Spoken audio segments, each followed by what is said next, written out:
based on a true story. Those words alone can be all it takes to convince moviegoers to check out a feature. After all, a film should be more riveting, not only if it could happen, but if it already has happened. And if a slasher, creature feature, or a possession drama is classified as non-fiction, it's sure to amplify the scares exponentially. What's interesting about horrors inspired by real events is how they can entice people to check them out even if they don't normally gravitate towards the subject matter. If you had no belief in alien abductions, demons, or ghosts, you still might be intrigued by a paranormal or sci-fi flick that's been historically documented. Of course, there are times where based on a true story is nothing more than a turn of phrase. After doing a little digging, it's obvious the events surrounding these so-called biographies are greatly exaggerated or 100% fabricated. So with that in mind, I'm Ellie for What Culture, and here are 10 horror movies based on true stories that were all lies. Number 10, The Entity. Sidney J. Fury's chilling horror centers around a mother called Carla Moran who finds herself being regularly attacked and assaulted by an invisible force. The Entity was adapted from the 1978 book of the same name, which was based on the life of Doris Byther.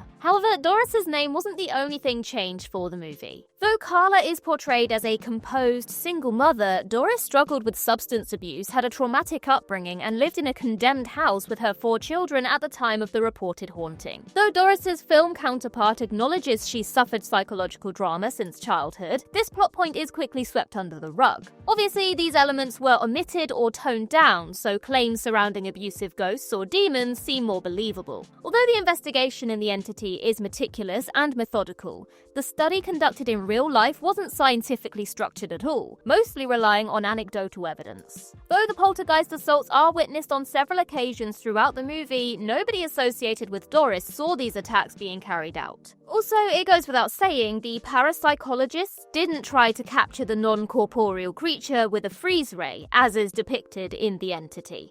Want to stay safe online and save big? Get up to 76% off a 2-year NordVPN plan, plus 4 months free and up to a $50 Amazon gift card. Just scan the QR code or click the link in the description and it's all yours. Number 9, The Serpent and the Rainbow. Wes Craven's folk horror is based on an investigation by ethnobotanist Wade Davis, who ventured to Haiti after hearing about a dead local who was resurrected as a zombie through voodoo. As fascinating as this premise is, almost every aspect of Haitian culture is grossly inaccurate, since zombies and resurrection aren't a part of this spiritual practice. Voodoo focuses on healing, not summoning evil spirits and malevolent forces as is depicted in the film. Then there's the investigation itself. Although the real Wade Davis tried to find a logical explanation for this alleged resurrection, The Serpent and the Rainbow only offers one explanation: black magic. Davis believed a paralytic poison called tetrodotoxin was used to place the body in a mindless state akin to the undead. But in the movie, it's believed the plant itself turns people into literal ghouls. Though Davis's theories sound reasonably grounded, pharmacological experts thought his findings were nonsense, to the point where they were classified as scientific fraud. Taking all that into account, it's safe to say The Serpent and the Rainbow is pure fantasy from beginning to end. Number 8, Winchester. During the late 19th century, Sarah Winchester inherited the firearms company Winchester Repeating Arms Company fortune. Following the deaths of her husband and daughter, she became consumed by grief and spent the last 38 years of her life turning her mansion into an elaborate and nonsensical labyrinth. Although these historic elements are portrayed in 2018's Winchester, accuracy is a word that shouldn't be associated with this horror drama. Though it's been theorized Sarah restructured her home to confuse or trap ghosts, her friends, associates, and employees said she never came across as superstitious. She was deeply troubled and eccentric, but didn't behave deranged like her movie counterpart. Also, the plot point that Sarah is being tormented by spirits who died from her husband's rifles stems from an urban legend. Also, many stories centered around Sarah were concocted to jazz up her home after it was converted into a tourist attraction. For example, the real-life tour guide claims Sarah had a special room for nightly seances, as is depicted in the film. But not only did this never occur, the room in question belonged to Sarah's gardener. Sarah Winchester's life was marred with such grief and tragedy. This feature could have been a gripping character study, even without the spooky elements.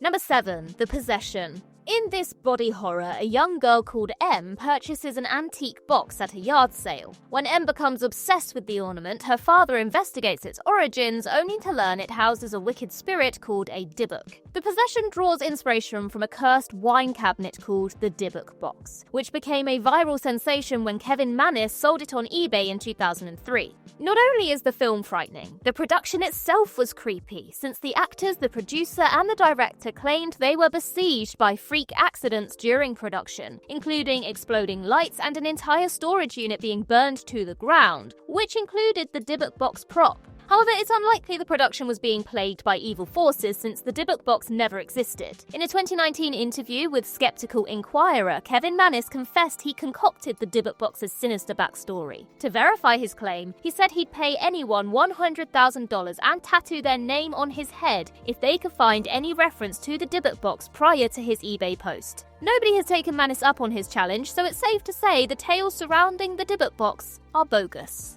Number 6. The Texas Chainsaw Massacre. One of the central reasons why the Texas Chainsaw Massacre left such an impact was because it was promoted as a true story. The opening narration states the film serves as an account of a real tragedy, suggesting Leatherface and his cannibalistic family really did terrorize a group of teens with chainsaws and meat hooks. However, there's only one aspect of Tobe Hooper's masterpiece that's based on reality. The main antagonist, Leatherface, wears a mask crafted from human skin, much like real-life murderer Ed Gein. But that is where the similarities end. Gein never used a chainsaw in his crimes, lived in Texas, or committed murders in the same manner as Leatherface and his family. Most importantly, Gein wasn't a cannibal. It's worth mentioning Gein was the main inspiration for Norman Bates in Psycho and Buffalo Bill in The Silence of the Lambs. Despite the fact these villains had more similarities to Gein than Leatherface, neither film was labelled as a biography. Even though Gein took part in many disturbing acts, virtually none of his behaviour was implemented into the Texas Chainsaw Massacre. As a result,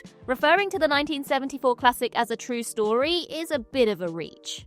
Number 5. The Fourth Kind. Although the phrase based on a true story should be taken with a pinch of salt, The Fourth Kind looked believable despite the far-fetched premise. In this found footage thriller, Dr. Abby Tyler heads to Nome, Alaska to investigate people who went missing shortly after they were abducted by aliens. Though this type of story has been done to death, the trailers emphasize The Fourth Kind used archival footage of proclaimed abductees, which should have made the testimonies in the film more authentic. Despite what the marketing implied, the archival footage were reenactments carried out by actors. What's worse is these sessions aren't convincing, so they come across as cringy or unintentionally comedic, when they should be terrifying and heart-wrenching. Also, this kind of research was never conducted since Abby Tyler didn't exist. Even though the story is based on a historic investigation in Alaska, the real FBI report was very anticlimactic. According to all available evidence, the culprit behind the 24 missing persons was the sub-zero temperature.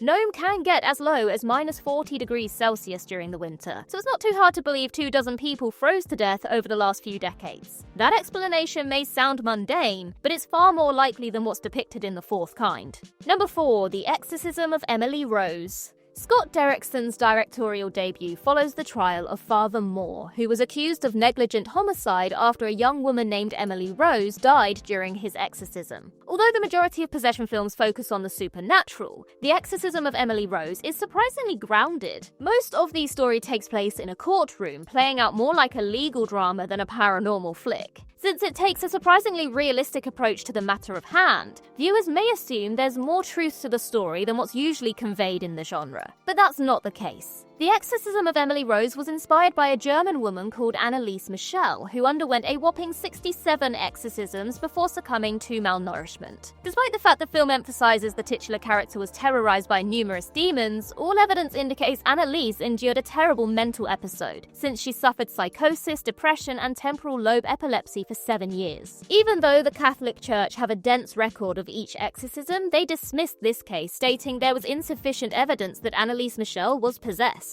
Number 3. The Amityville Horror. Inspired by Jay Anson's novel of the same name, The Amityville Horror is one of the most iconic haunted house stories ever. With that said, the 1979 classic is often seen as the go-to example that, based on a true story, doesn't mean much. The Amityville Horror begins with George Lutz, his wife Kathy, and their children moving into a house where former resident Ronald DeFeo Jr. murdered 6 family members. Now, this aspect of the story is completely true. However, the historical accuracies don't go any further than that. The rest of the movie plays out as the Lutz's claims, with the family abandoning their home within 28 days after being attacked by devilish forces. During their monthly stay, the family stated they saw green slime oozing on the walls, objects levitating, and a red-eyed demon. However, there's no physical evidence, photos, or recordings of these occurrences. The neighbors never saw or heard anything unusual during the Lutz's stay, nor were there reports of demonic occurrences in the house before or since. While being interviewed by People's Magazine, DeFeo Jr.'s defense attorney William Weber stated he helped the Lutz invent the haunting story over, quote, many bottles of wine, as a potential money-making scheme. Most damning of all, George Lutz's own stepson publicly claimed the haunting was falsified. Even though the story has been adapted into over 40 films, there doesn't seem to be any truth to the Amityville Horror whatsoever. Number 2. The Haunting in Connecticut. In The Haunting in Connecticut, Sarah Snedeker and her family move into a former funeral home to be closer to a hospital for her son's cancer treatment. Over time, Sarah discovers the house has ties to black magic, causing souls to bind to her home. Rather than just dealing with insidious spirits, Sarah finds credible evidence that satanic rituals and necromancy have been performed in the ex-mortuary. Worse still, she uncovers hidden rooms filled with sinister artifacts and desecrated corpses. Even if there was no evidence of the supernatural, finding cadavers and devil-worshipping paraphernalia in your house is pretty messed up. As such, it's underwhelming to learn that these genuinely unsettling elements were invented for the film solely to elevate the tension and scares. On top of that, many claims made by the Snedekers originate from Ray Carton's book In a Dark Place, The Story of a True Haunting, which he admitted was fictionalized due to wild inconsistencies in the family's accounts. Other outlandish tales surrounding the house were pushed or fabricated by a pair of famed parapsychologists whom you may have heard of.